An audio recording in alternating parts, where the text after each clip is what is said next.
मेरे class 9th के students. आज हम आपके साथ चैप्टर 3 का नेक्स्ट वीडियो शेयर कर रहे हैं।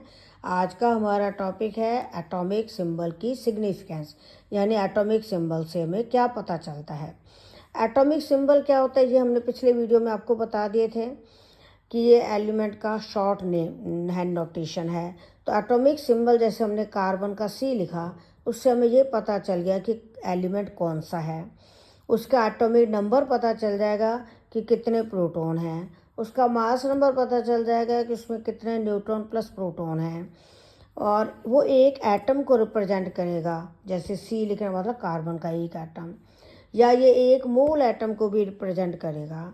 और एटॉमिक सिंबल से हम कंपाउंड का फॉर्मूला बना सकते हैं। जैसे वाटर का फॉर्मूला है H2O।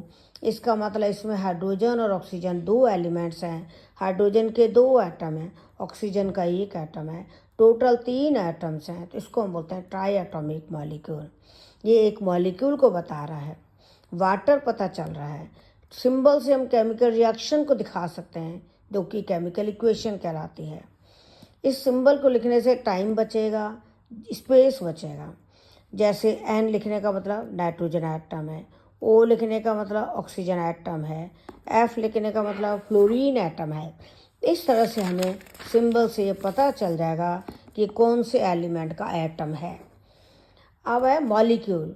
मॉलिक्यूल का मतलब है कि ये भी एक सब्सटेंस का स्मॉलेस्ट पार्टिकल है, लेकिन इसका इंडिपेंडेंट एग्जिस्टेंस होता है।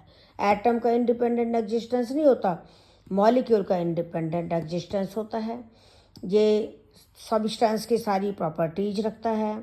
इसमें या तो 2 एटम है या 2 से ज़्यादा एटम होते हैं। इसको मॉलिक्यूलर फार्मूला से रिप्रेजेंट करते हैं। मॉलिक्यूल के लिए कौन सा फार्मूला लेते हैं? Molecular formula. एलिमेंट्स के जो मॉलिक्यूल हैं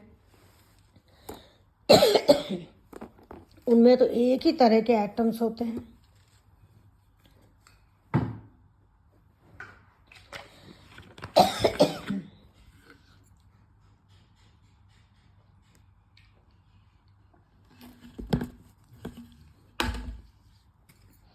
एलिमेंट के एक मॉलिक्यूल में एक ही तरह के एटम्स होते हैं, लेकिन कंपाउंड के मॉलिक्यूल में 2 या 2 से अधिक तरह के एटम्स होते हैं। जैसे N2, O2, Cl2, ozone O3, F2। ये तो हैं एलिमेंट के मॉलिक्यूल जिनमें सेम टाइप ऑफ एटम्स हैं। अगर कंपाउंड का मॉलिक्यूल लोगे तो उसमें डिफरेंट टाइप्स के एटम्स होंगे। जैसे वाटर H2O, ये वाटर का एक मॉलिक्यूल है। इसमें हाइड्रोजन और ऑक्सीजन 2 एलिमेंट्स हैं।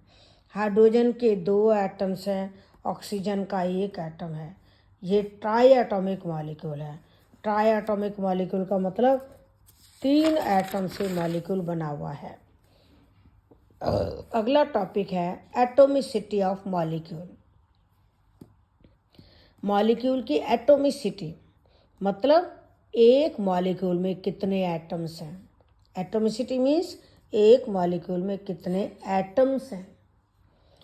अगर मॉलिक्यूल में एक एटम है तो हम कहेंगे मोनो एटॉमिक मॉलिक्यूल। जैसे inert gas, helium, neon, argon, krypton, xenon, radon, ये इनर्ट गैस भी कहलाती हैं, नोबल गैसेस भी कहलाती हैं।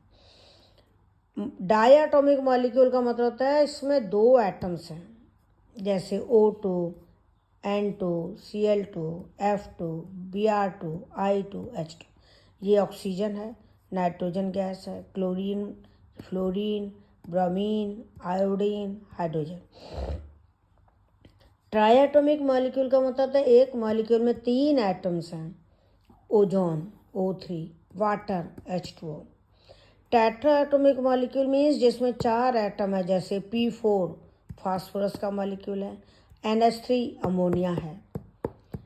पेंटा एटॉमिक का मतलब होता है 5 एटम होंगे।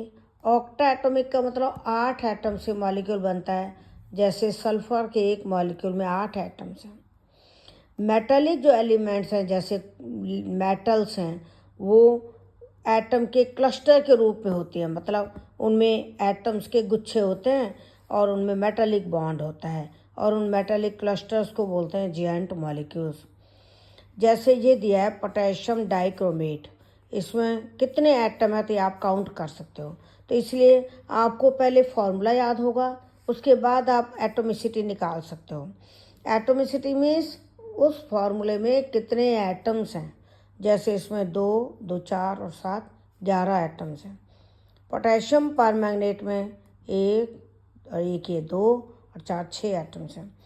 तो अगर आपको फार्मूला याद होगा, जैसे कैल्शियम कार्बोनेट का फार्मूला है CaCO3, उसमें कितने एटम है तो आप काउंट करके एटोमिसिटी बता सकते हो।